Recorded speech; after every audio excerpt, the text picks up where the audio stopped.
she was asked a question from the opposition party on how she would react to a Taiwan contingency,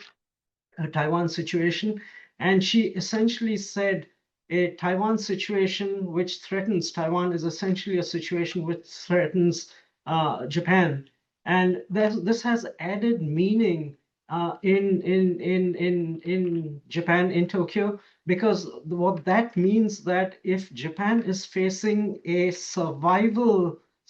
threatening situation, then it can engage in the right to collective self-defense to help tide over that contingency. And that means essentially that Japan will not just be only self-defending itself, but it would also be tied with allied forces, notably the United States, to help deter and to essentially engage in war fighting with regard to Taiwan situation against China. At the very foundation of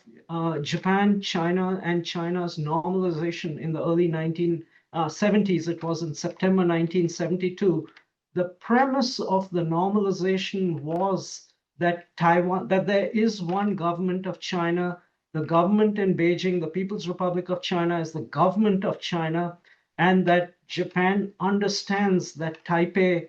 which is Taiwan, the island of Taiwan, Taiwan essentially belongs to China, which is the single government of China. And so now, if we have Ms. Takaichi saying that that Japan will engage itself in a Taiwan contingency with the United States against China, the purposes itself of why Japan needs to engage in a battle, in a fight, in a war against China for a territory that it itself deems is a part of China remains a very serious question and a very disheartening question, and strikes at the very foundation of Japan and China's normalization treaty.